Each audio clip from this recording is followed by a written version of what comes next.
sooner. I wish I'd broke off that relationship sooner. I wish I'd made that decision sooner. I wish I'd started that business sooner. I wish I'd started that podcast sooner. I wish I jumped on TikTok sooner, which is one of my own personal things. I wish I had done this sooner. Okay. It's right here over and over and over again. And when I see that, I'm like, okay. And when you research too, what people regret at the end of their lives, it's not what they did, it's what they didn't do. Mm-hmm. Right? And I consider myself a smart person. It's like, well, that's what all the data says, then I should probably take action more. Right?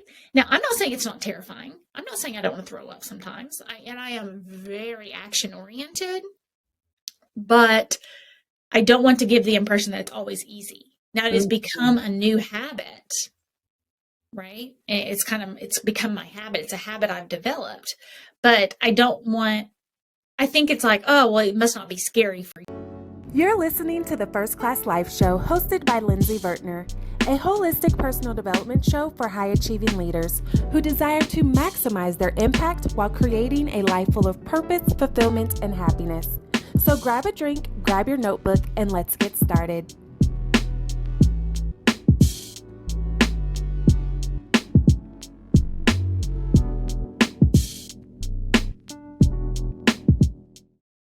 Hey, First Class family. Welcome back to another episode of the First Class Life Show. And I am really excited for y'all to meet today's guest because we've been chatting already. And listen, I'm just loving her already. So if I love her, I know y'all are going to love her. But y'all already know how we do on the First Class Life Show. We are bringing in all of these leaders from all over the world to help you in your walk with life, to help you be the most phenomenal leader that you are, that you're already being, helping you to maximize your impact while you are creating a life full of purpose, fulfillment, and happiness. So we're here to talk about the hard stuff, okay? Not the surface level, easy schmeezy things, but, get down to the nitty gritty of what we go through oftentimes alone as leaders.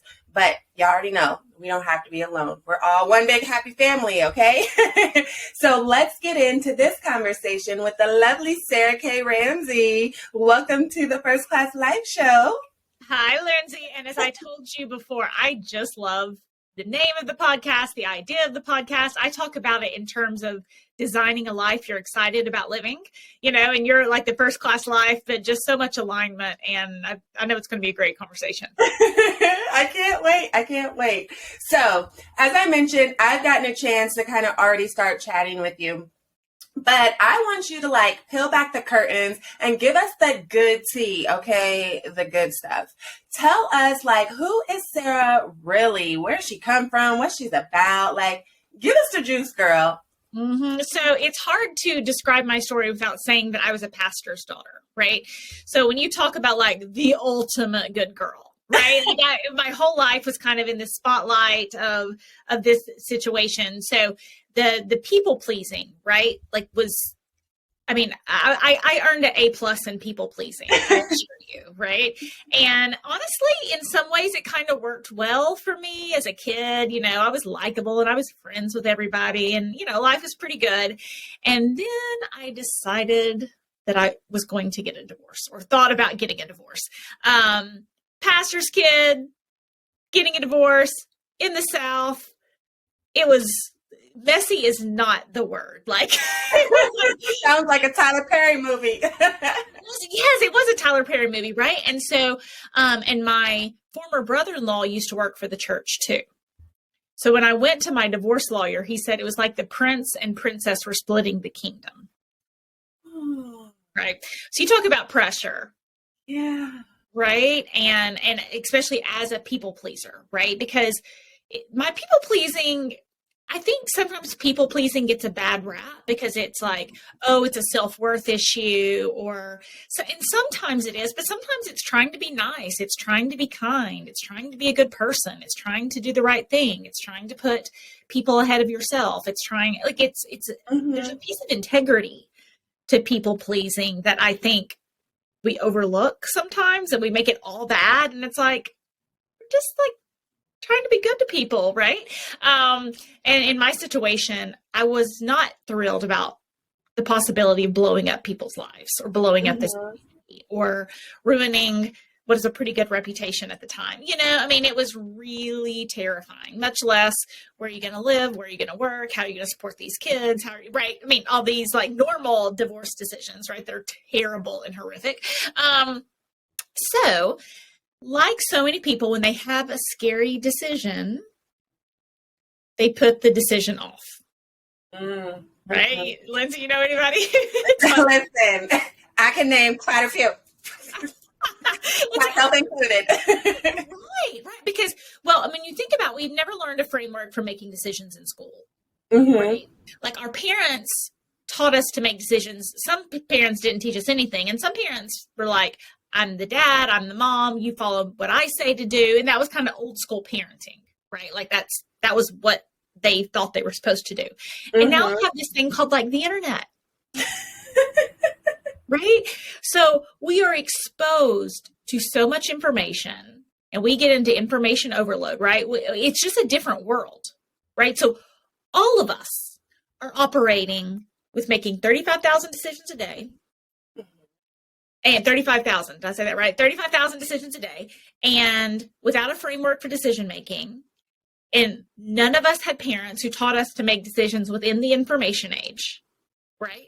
So no wonder it's like procrastination or overthinking or indecision, right? Decision making fatigue, like all that stuff that are pretty normal in our world. It's not hard to see how that happens, right? So I want to like, okay, if you struggle with any of these things, like give yourself a break, right? Because we weren't taught. That is so true. And I know we're going to talk about like, some of those challenges in helping you to make the decision that you ultimately made down the line, and what that journey looked like. But before we hop into that, we're talking about people pleasing already. And I find it interesting that you said, it's not always a bad thing, because for most people, it usually is tied to their self-worth and things like that. So I want to ask you personally, for you, how did you find your people pleasing? Do you know where it stemmed from, where it rooted from? Obviously, being a pastor's kid, there's that aspect of it. But ultimately, do you know where your people pleasing stemmed from in your life? And was it because you were just, I'm good, I'm going to help everyone, like that was your natural nature, or were there some underlying self-worth issues there? It was are you familiar with the Big Five personality test? Ocean? Okay. So within the Ocean personality type, Cornell actually studied who ended up in toxic relationships. Because if anybody Googles me, they're going to see toxic person proof. My podcast is toxic person proof, right? So I have this huge swell of work within toxic relationships. Okay. And oftentimes people assume being in a toxic relationship, it's always a self-esteem issue. It's a self-worth issue. Okay. But Cornell actually studied people being in toxic relationships. And within the Big Five personality type, it's openness, conscientiousness, extroversion, agreeableness, and neuroticism. Okay. So what they found is people who had been in toxic relationships, which are your people pleasers, right, were actually very open and they were very conscientious. Okay. So if you and I are talking, you could be a parent, you could be a teacher, you could be my boyfriend, girlfriend, whatever. Okay. And say you're talking to me and you say, hey, I think you need to fix this in your life. I think that you're doing this wrong. I think this is wrong with you. If I'm open and conscientious, I am literally more open to that feedback than some people who are like, what? You're crazy. That's silly.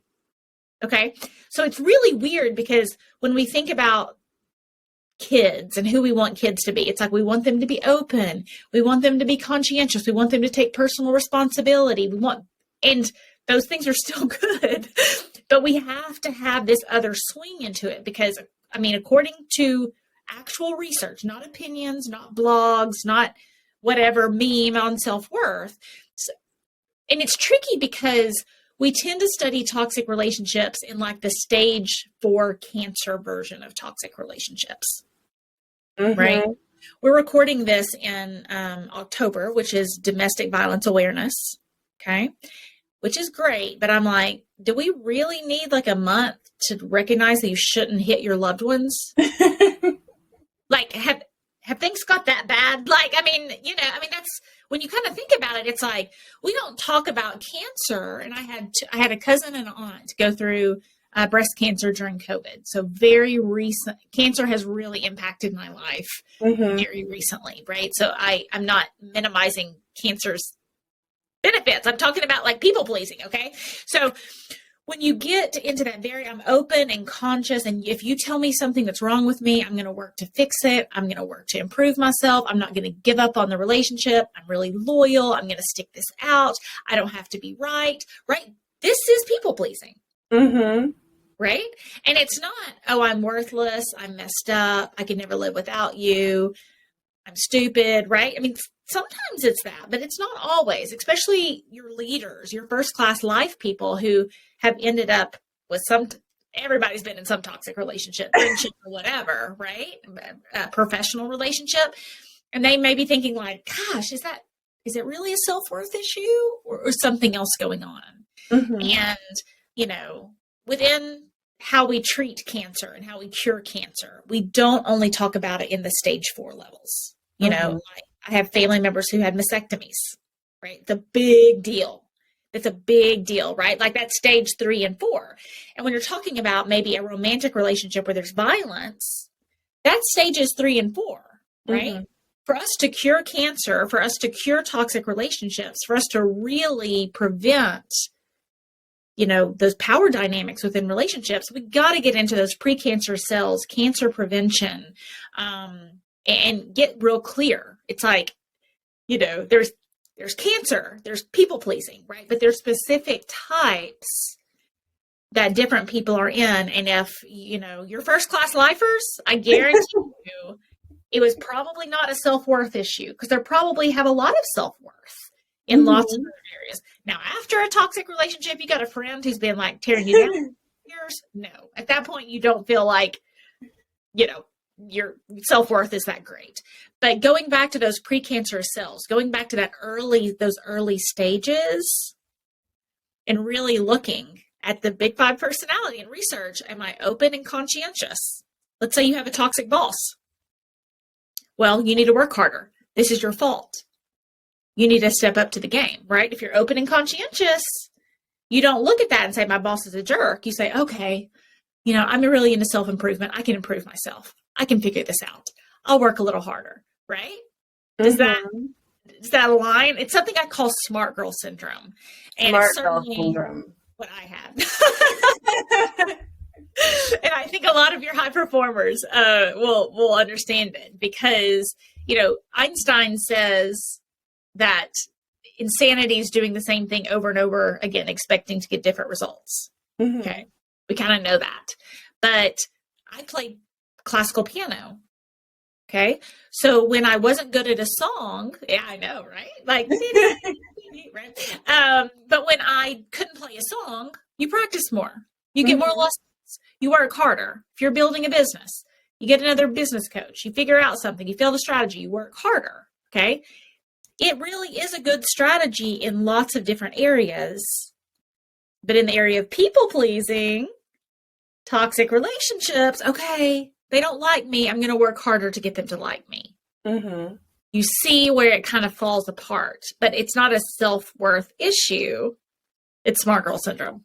Hey, I know it can be exhausting blazing the trail and creating a legacy. And you're at the point in your life where you desire peace and rest. You want to enjoy both the physical freedom and financial freedom to live life on your terms.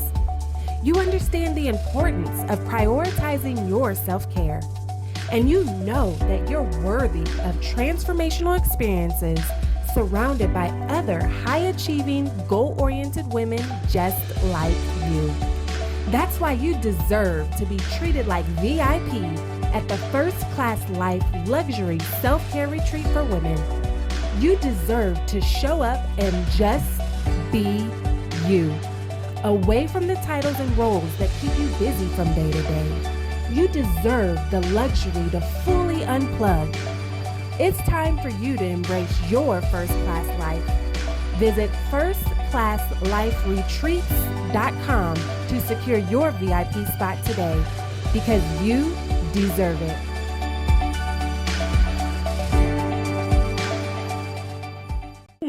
So I love that fresh perspective on, just people pleasing, because it can be a fine line between being the conscientious versus the self-worth, self-care piece of it, so we have to be mindful of how we are showing up as a people pleaser, if that's something that we do. So I want to make sure that the first class family follow that analogy, right? So we're often focused on the stage 4 toxic cancer level of people pleasing, but we really need to focus on preventative measures, and that stage 1, before it escalates to stage 4, how can we, turn it around and hone it into a way it is more of personal development and less more of pleasing everybody at the sake of your own self, to your own detriment. So what advice would you give to anybody that's listening that maybe is struggling with people pleasing on the more negative side of things versus personal development and growing side of things? Yeah, I read recently a really interesting book about someone who was had a double life or something. It was like a perfect book club book. I can't remember the name. Oh, My Second Life or something like that. It was great, but she struggled with alcohol addiction. Okay. And she had been sober for so many years. And it was because I got asked the same time I was reading this book, someone asked me about my people pleasing now. Okay. Because what I have not told you in that conversation about putting decisions off, remember the whole divorce thing, and I was so scared and putting decisions off. I put off the decision for 2 years. I felt my strategy at that point was to go around, and it was if I had a permission note that I was hoping everyone would sign off on so they wouldn't be mad at me. Yeah. That's certainly not in the healthy conscientious. Before anybody thinks I'm whatever, that was not my best. That's what works though. It's real. Yeah, that was not my worst self. And I really thought if I could gather enough data, do enough overthinking, convince people, do enough research, bring enough data back, I could convince people to okay, that is a good decision. You are making a good decision, right?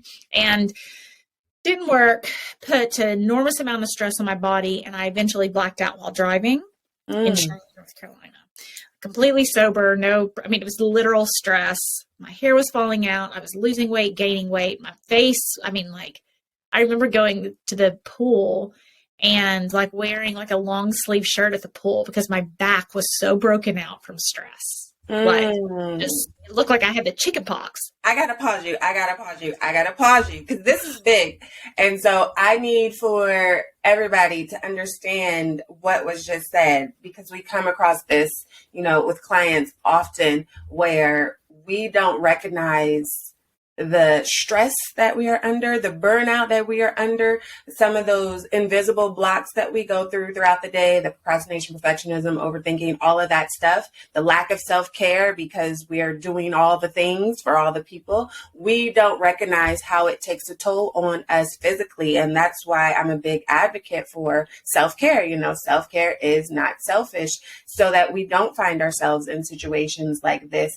But you just said, you blacked out while you were driving, and you weren't drunk, hadn't been drinking or anything, but it was a result of all the stress you were putting yourself under. You had all of these physical issues that were popping up as a result of the stress you were putting yourself under. Oftentimes when we come across these physical things oh, I'm breaking out. Oh, I must change my diet. Or, we go to the typical surface level things, not recognizing that it's all of the things that we've been running rampant in our mind, taking a toll on us physically. And so it's important to listen to our bodies. So sorry, I had to make sure that was clear for the first class family, and just share with us about that. Excuse me. On when you started to make the connection of everything that I'm putting myself through mentally is showing up physically. Talk to us about that journey. Well, now I love what you said about self-care isn't selfish. And now I think about, not to put like one more burden on us, it is my responsibility as a good human to not allow myself to get to that point again. Yes. Mm-hmm. Right? We're not talking about selfish. Like, I was in a crowded intersection in Charlotte, North Carolina. My friend grabbed the wheel. I literally could have killed someone. Mm. Right? This is not responsible behavior. Right. Yeah, I wasn't drinking. It was 2 p.m, right? I didn't drink the night before, but it was not responsible behavior. Right. And I think that's really one of the flips that switched for me, again, with that conscientiousness, right? I'm a conscientious person. I want to do the right thing. I want to be a good person. Right. And so when it felt like being a good person got everyone else's permission, that strategy didn't work. But in my own mental state, when being a good person meant, whoa, I have a responsibility to my own health and my own mindset, that I'm not getting to the end of my rope and going off on my kids, going off on my husband, going off on somebody at work, going off on somebody who gets on my nerves, right? Like, or blacking out and driving, right? So now the way I see it, when I see those signs, I'm just like, okay, this is at the time, and I'm not calling anyone listening to this stupid, but at the time I was like, okay, this is just stupid, right? I'm trying to get all these people's permission. I'm trying to get them to sign off on something that's not their decision. This decision is literally ruining my life in every way. Okay, whatever. And that was my like people pleasing switch off. Right? I was like, if you say you care about me and you don't care that I'm blacking out while driving, then you don't care about me. Yeah. Right? You care about you. You care about that this divorce is going to be inconvenient for you. You care that you should have seen some signs that you missed. You care about your opinion. You care about your, I mean, a lot of people were in marriages that they probably should have gotten out of. And they were very committed to me staying in mine so they could justify them staying in theirs. Yeah. That projection, girl. It works in all the ways. That's on you, right? If you want to black out while driving and kill someone and your face look like you have chicken pox, have at it. Have at it. That's your journey. And I mean, I probably sound a little angry. I was real angry at the time. Now you're healed. Now it's calmed down a bit.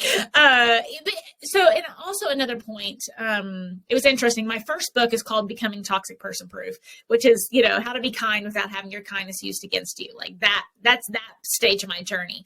Okay. That book is called Problem Solved: Simple Habits for Complex Decisions. Okay. So again, the people pleasing, no framework for making decisions. Now we're in the information age. Okay. So at the time, I was so scared about making a decision because it was like what my life felt like spaghetti. Okay. My divorce was going to impact my dad's job. It was going to impact all these people that I knew. And I was going to hurt my reputation because they didn't believe in divorce. And I had very young kids. I was actually working for the church at the time. So I was going to have to get a new job. I was going to have to figure out somewhere to live. I was going to have, right. And that's what I call a spaghetti decision because it was so wrapped up together. It was so interwoven. It was really messy. Okay. So it was really hard to make decisions within that messiness because it was like, as soon as I felt like I pulled one noodle, like the whole plate was going to fall off. Yeah. Right. And I love that analogy. One, because I like food. Two, because I like analogies. Okay. But I can picture what most of us go through. So most of us, when we go to make a decision, we want our spaghetti noodles, if you will, to be lined up in straight, easy to read lines. But spaghetti don't work like that once it's cooked. Spaghetti does not work like that. And I call it going from spaghetti to waffles. Okay. So waffles have boundaries. They have squares. You can easily take one bite at a time. Right. And so when we can start trying to solve our problems and make decisions one bite at a time, we don't get into overwhelm. We don't put off the decision. We don't get into procrastination, and we get into action much more quickly. And this could be a business decision. I mean, golly, if you've got any entrepreneurs and stuff on here, I mean, we got spaghetti problems. Right? Well, Facebook changed this algorithm, and then Instagram has this algorithm, and should we do TikTok? But I don't really like to dance, and maybe I should do this, and should I invest in this? And if I should I start a podcast, or right? I mean, like, that's how entrepreneurs are speaking in today's. Yeah. On and on and on and on. Right? Spaghetti thinking, right? Spaghetti thinking. When we can put it into a waffle square of which social media strategy am I going to focus on this week? Mm-hmm. Right? One waffle square, one bite. Okay. In my own life, it looked like, okay, which divorce lawyer am I going to hire? Where am I going to live? How am I going to tell people I'm making this decision? Mm-hmm. What am I going to do for work? Right? Like, and again, now that we're in the information age, which divorce lawyer should I use? I can Google that. I can ask friends. It's pretty easy once the spaghetti is unraveled to create those action plans. Mm-hmm. Where I see people messing up is unraveling the spaghetti. It's the step from taking it spaghetti to waffles. People don't have an issue with waffles to action. Okay? Best algorithm, which social media has the best algorithms right now? That's the one you focus on this week. Mm-hmm. Right? What is the best way to start a podcast? You can Google that, right? Like, you can figure that out. Once you unravel that spaghetti, it's going from spaghetti to waffles. That's tricky, but waffles to action is actually pretty easy within the information age. Mm-hmm. Mm-hmm. Right. Yeah, that's really good. And I want to make sure that I point out for some of my overachievers out there, listen, pot calling the kettle black, okay? But it's also very important to be mindful that we don't get into now I've got all this information and we're making a bigger pot of spaghetti rather than progress over perfection, taking that first step. So if you are one of those people, again, myself included, I get it. Make sure that you're just very mindful of, I'm not consuming information as a way to prolong the decision even more. So do you have any advice in that way? Talk about, right? And it is interesting. I think you can see now how, like, my two works connect, right? Because people are like, what? You were doing toxic relationships and now you're doing decision making, and it's like, what? It's like, yeah. Because especially if someone has gaslit you, or if you had a controlling parent, maybe, and a lot of overachievers had really controlling parents, right? And so the parent said, produce more, achieve more, and then we have to figure out a framework for decision making that's not, how do I make my dad proud of me? Right? Like, how do you make a decision? How do I make people pleasers? How do I make someone not mad at me? Right? So there's tons of information about this in Problem Solved, Simple Habits for Complex Decisions. But a couple of analogies that I want to talk to you about. Please, please, please, please, please, please, please, please, please get into momentum, not motion. Mm-hmm. Okay? So I think about race car drivers. Think about how much stress a race car driver puts on their body, right? It's expensive to race cars. They're burning fuel. They're putting stress on their body. They have, like, injuries and all that kind of stuff. But all they're doing is going around in circles. Mm-hmm. Right? But they're pumping the gas and they're thinking, oh, I'm working. And their body thinks, and, if their goal is to race cars, fine. But I see a lot of people doing that in their business strategies and their healing strategies and their life strategies. And they are just running in circles and they just push the gas harder. Right? It's like, but you're not going anywhere. It's like, but I don't know where I'm going, so I'm just going to go faster. And it's like, no. Don't do that. Don't do that. And one of the ways off the track is really asking yourself what problem you're trying to solve. Mm-hmm. Okay. So, in a business setting, what problem am I trying to solve? I'm trying to get 10 new clients this month. What problem I'm trying to solve? I'm trying to figure out how to get my team to work together cohesively. What problem am I trying to solve? I'm trying to figure out a new communication strategy to enable more accountability within my work team, right? So it doesn't matter what problem you're trying to solve, but that is I call it the magic question, because that's like how to know which exit to get off on in that race car analogy, right? Because there are a million exits, right? But going in circles is not the solution. So if you get off the exit and you don't like it, you can get off a different exit, but don't keep going around in circles.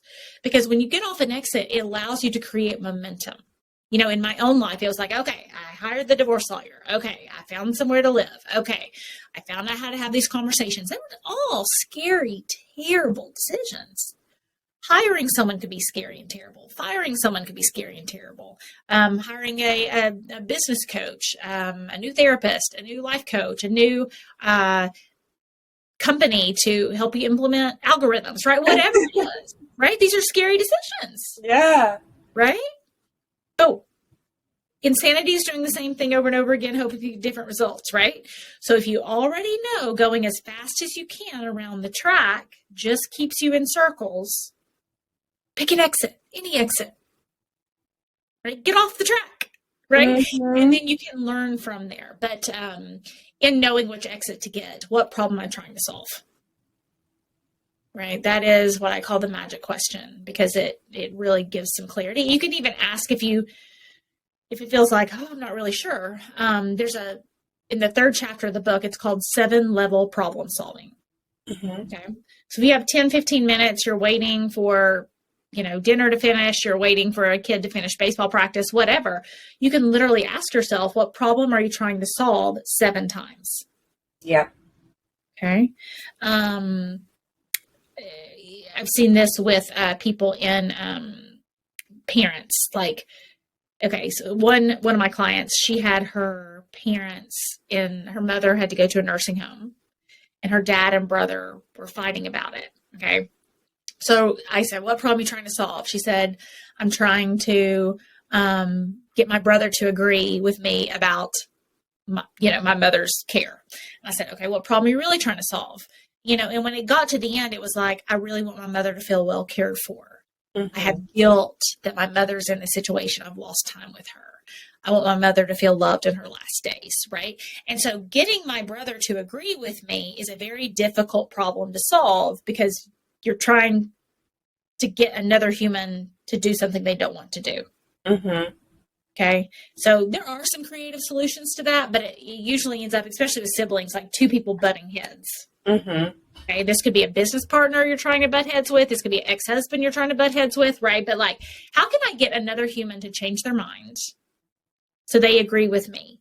Like every religious, every therapist, that is a terrible problem to try to solve. But you can get your way. You just have to get creative. Right? And when we're all kind of fish swimming in our own, well, I'll tell you this. I had a client and she was so mad because her ex-husband wasn't paying. He said he was going to pay $100 for a basketball goal. And then he wasn't paying for his half of the basketball goal. And I said, how much time have you spent on this week? She said, probably 20 hours. I'm so mad. I had talked to my girlfriends about it. I talked to this and this. I said, aren't you in sales? And she said, yeah. I said, how much money could you have made this week if you'd spent that time prospecting instead of fighting with him? And she said, several $1,000s. And I said, okay, so the problem you were trying to solve is to get back $100, which you very easily could have done, not get your ex-husband to give you $100. Which is very hard to do. And she was like, but especially with overachievers, high achievers, it's like, this isn't right. But this isn't fair. But they should act this way. We are conscientious, right? Remember that conversation about being conscientious and wanting to do the right thing? It's like, but they should want to do the right thing. If they're not going to do the right thing, I'm going to make them do the right thing. And it's like, is it getting you what you want? Or are you on that circle track? We control our behaviors and how we react to the things around us. But we can get what we want. We just need a new strategy. We need to get off on a different exit, not just drive faster around the track and doing the same thing over and over again. It makes me think, going right back to, you had that blackout as a result of all the stress. And what I just heard you say is that we have to come up with creative solutions to our problems.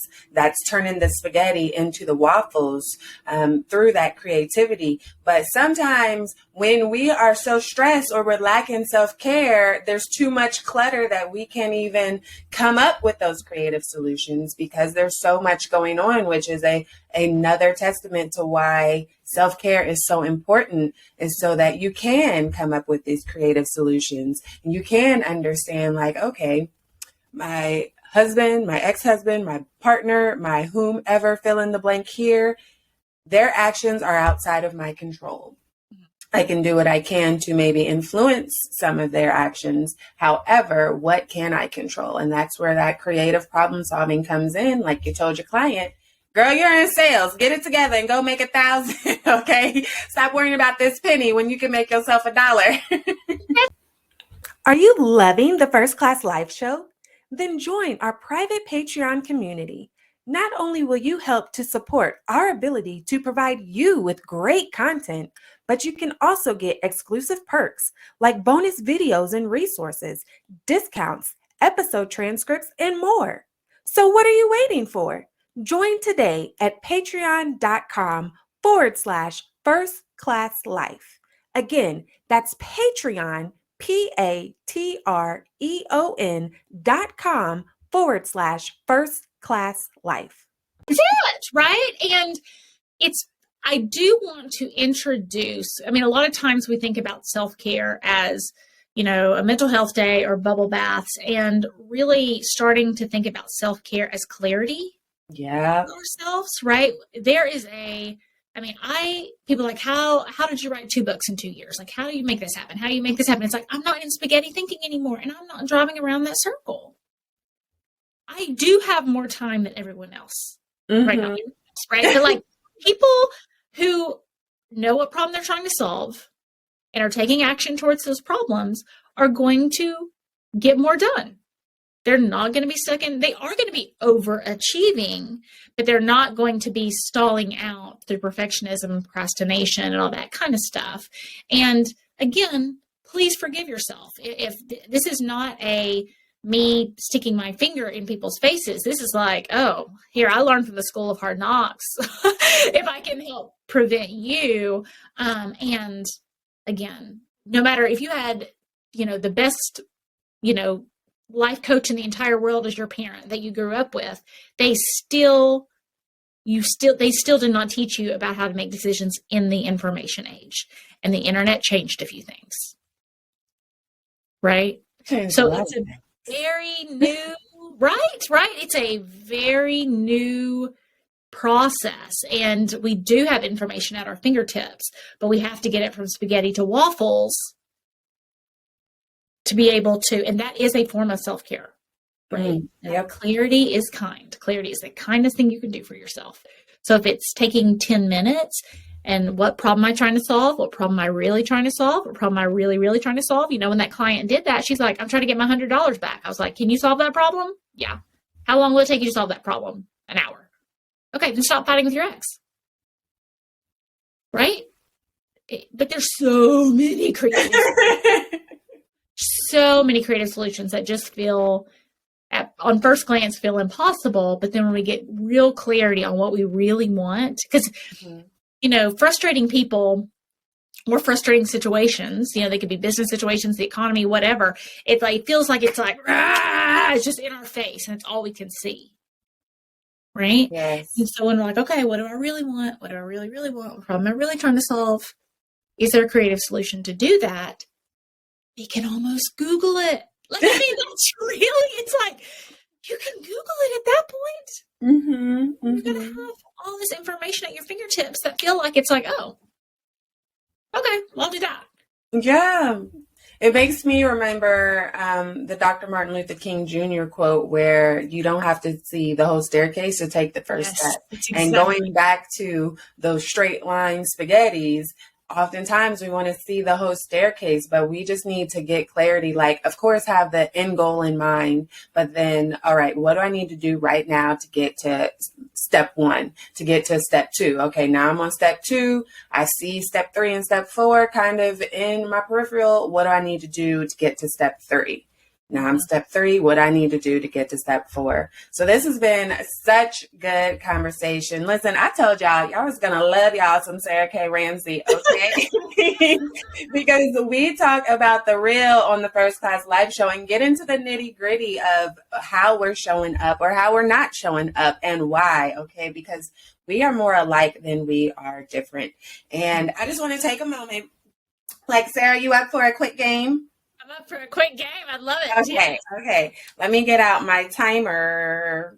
This is called First Class Favorites, okay? And how it works is I'm going to say, what is your favorite fill in the blank? And you fill in the blank. Pretty simple, right? But you got 10 seconds to answer. Okay. I'll be fast. Yes, you got 10 seconds to answer.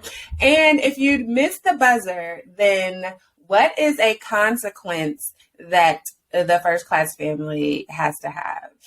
And listen, don't worry about whatever you're going to say, because what's a consequence to one positively may be negatively to somebody else, because we hear the word consequence and we think, oh, it's negative, but it's a matter of perspective. Like an extra push-up to somebody into fitness is like, oh, that's nothing. That is literally what I was thinking. I was like, I'll have to do 50 push-ups and do like it on like Facebook or something.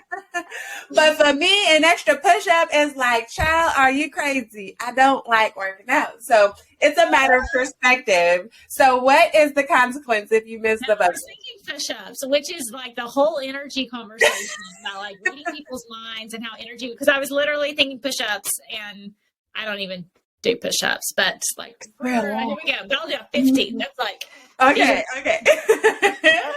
All right, let's do this. So we'll start with something easy. What is your favorite food specifically? Go. Avocado. Oh, look, I didn't even hit the buzzer and you already have it. Any certain way you like your avocado? All the ways, but I try to eat it. Like I love guacamole and stuff, but I love it too. Like even on like with chia seeds is like so healthy. It's like all that fiber and healthy fats and like it's like, you know, and it like leftover chicken and you mix it all in for lunch. It's like I eat avocado almost every day.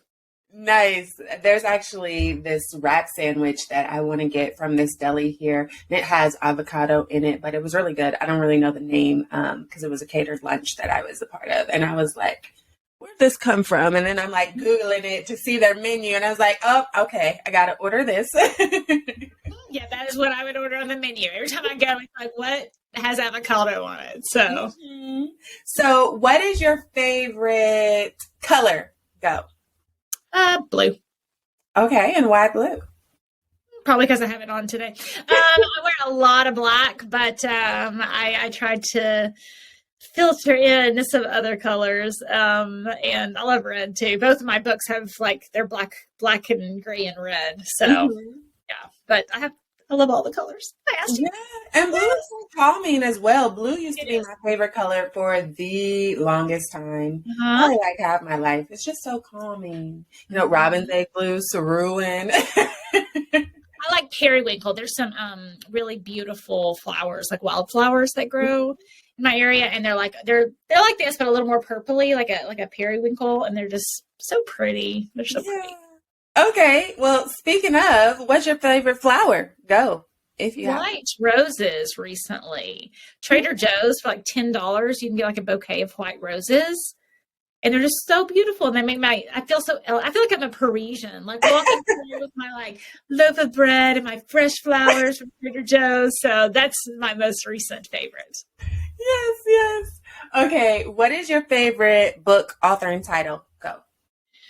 I'm going to go with the only book I've read twice, which is Happy at Last, The Thinking Person's Guide to Joy, by Richard Connor. And that's a really hard question. I really like a lot of books, but that's probably the only book I've ever read twice. Nice. Okay, I like it.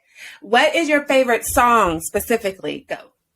Landslide by Well, I've been afraid of changing because I have built my life around you. You know, and I just like it's the most calming song.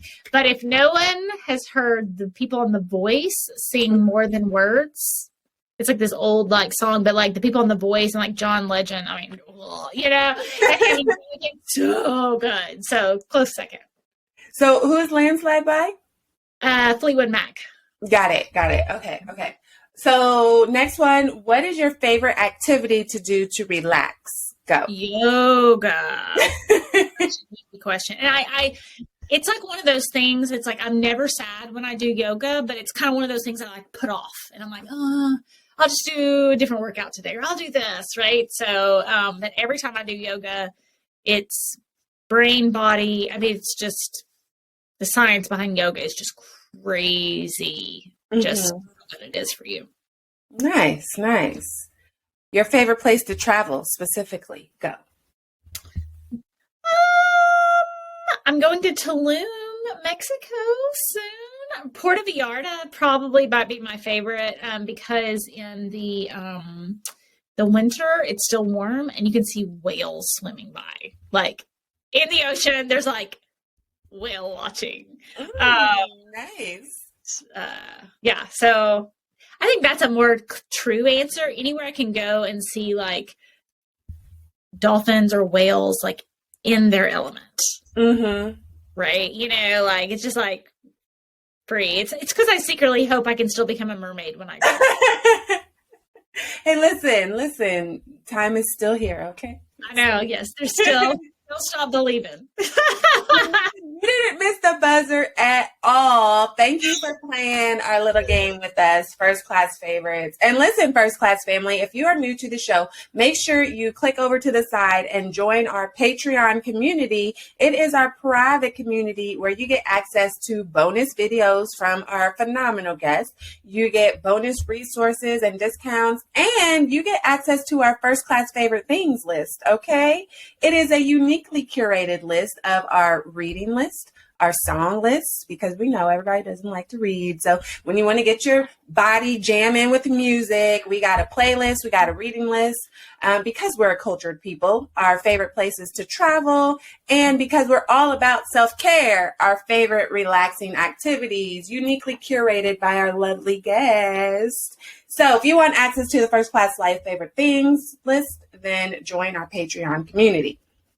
Thank you for adding to that. The lovely Sarah, lovely. So meanwhile, let's get back into this conversation, okay? Because we've talked about some really good stuff, you know, the art of people pleasing in a positive versus negative way, if you will.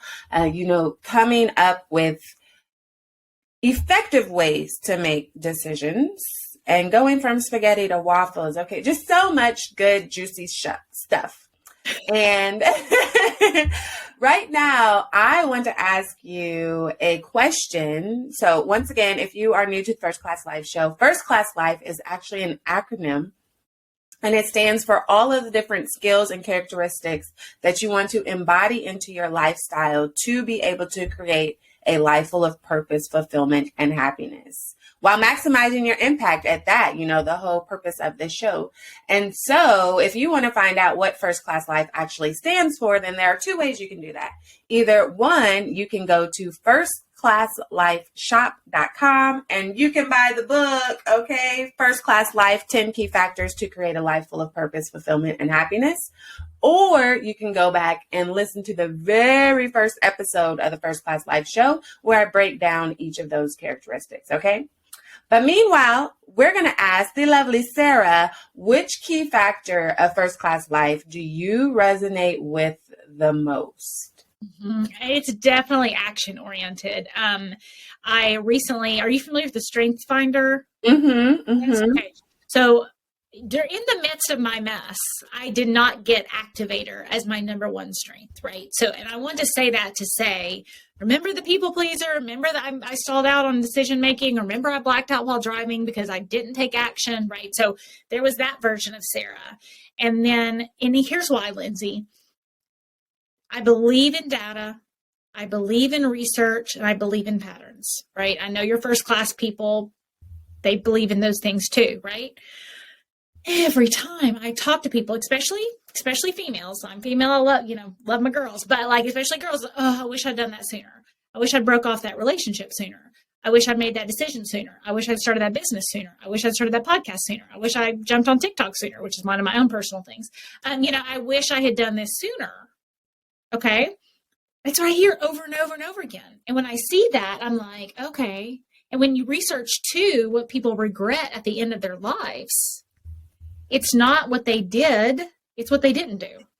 Mm-hmm. Right? And I consider myself a smart person. It's like, well, that's what all the data says, then I should probably take action more. Right? Now, I'm not saying it's not terrifying. I'm not saying I don't want to throw up sometimes. I am very action oriented, but I don't want to give the impression that it's always easy. Now, it has become a new habit, right? It's become my habit. It's a habit I've developed, but I think it's like, oh, well, it must not be scary for you. No, it's terribly scary. Thank you for making that known. Right? It's terribly scary. Putting out this new book, Problem Solved, was terribly scary, right? Because I was like, oh, I feel like I've got the cure to life here, but how do I put it out in a way, right? That people can understand. If you're breaking down the language of overwhelm, spaghetti thinking, right? Like the spaghetti thinking chapter, I rewrote for a year. I rewrote that. Every other chapter, ding, ding, ding, ding, ding. That one chapter, a year. I rewrote for a year because it's like, how do you explain overwhelm in a way that's easy for people to understand and not do anymore? That's not an easy task. It's terrifying, right? And once you put a book out there, it's like, you get a review. This is stupid. I don't understand what she's saying. What's this talking about? Like, I don't get it, right? Like, that's no good. And it's on the internet forever. Right? It's scary. It's scary to put yourself out there. My friends and family are like, oh yeah, you're always putting out those, Instagram lives and reels. It's like, do you think I want to do that all the time? Do you think I'm that obsessed with my face that's what I feel like doing every day? Because it's not. Right. Like, I wish I could hide in my house and never wear makeup and wear sweatpants and like all the time. I mean, not all the time, but it's like, so I am very, very action oriented, and it's what problem I'm trying to solve. What steps is it going to take me to get there? Mm-hmm. And how I feel about it is pretty irrelevant. Yeah. And are you familiar with Elizabeth Gilbert, Big Magic?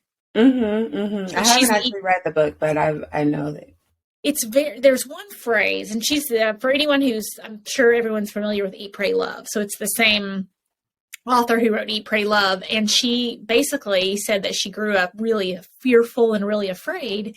And eventually she got to a point and she said, my fear is not that interesting. Mm-hmm.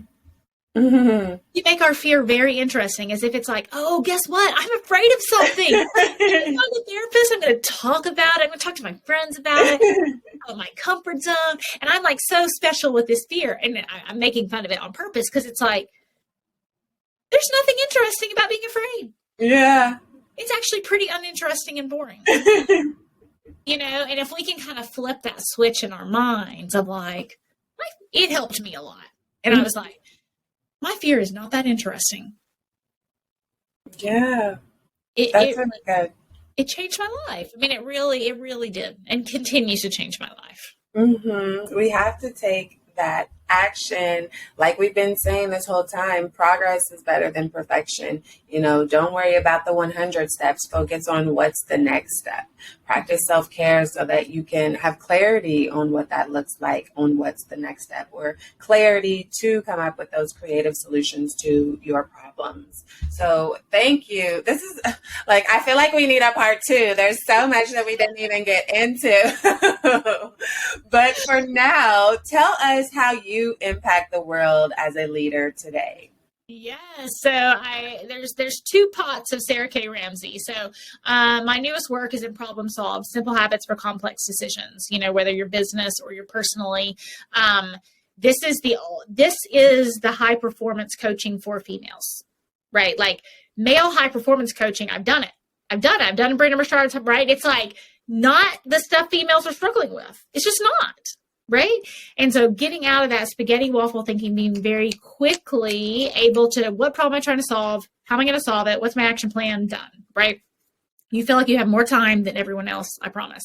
And then, for the last several years, I've been doing my Wondrous Woman program, which is basically becoming toxic person proof. And I see so many incredibly intelligent females put up with such bad, and raising my hand, not pointing my finger, raising my hand, and saying like those, let's get over smart girl syndrome and those attributes that make you successful in your career, let's apply that to your relationship. So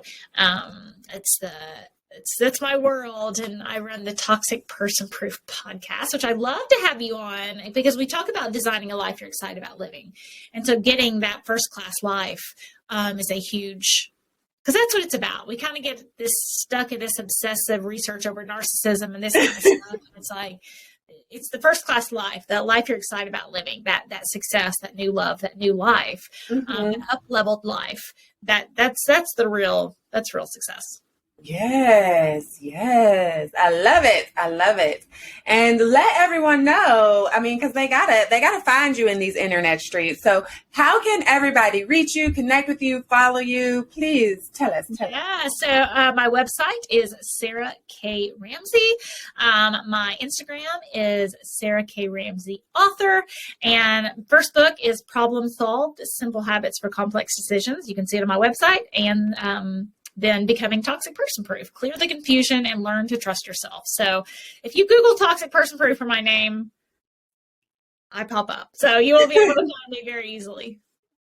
Yes, make sure y'all go out there and follow the beautiful Sarah K. Ramsey, okay? And get her books, all right? So we will have those links for you in the show notes. So all you got to do is click it and go follow, go purchase, do all of the things so that you can stay connected and so that you can stay toxic person proof. All right.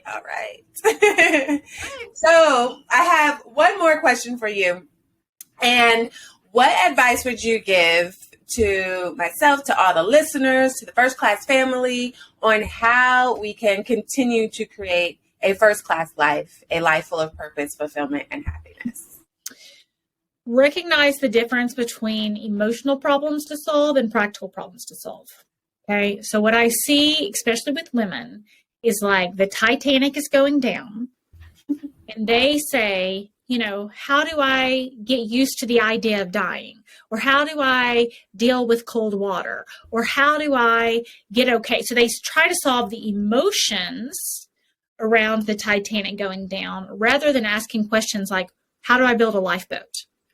Where's the captain?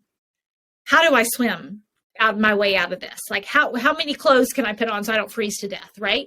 And when I've been reading stuff and studying, if you believe in like generational cycles and like all that kind of stuff. So females throughout history have not had a lot of power, right? And so the way they adapted and adjusted was like focusing on, well, how do I accept the situation? How am I okay with the situation? How do I accept someone else's bad behavior because I can't change it, right? And please, it is a new day, ladies. It is a new freaking day. Like if the Titanic's going down, think about what are my practical steps, right? What are my practical action steps? And the biggest thing, if someone is mean to you at work and it's like, okay, how do I feel about this situation is an emotional problem to solve. How am I going to communicate with this person about this situation is the practical problem to solve. Okay. So when you get these little sticky notes, it's like just in your internally sticky note, emotional problem solve, practical problem solve, right?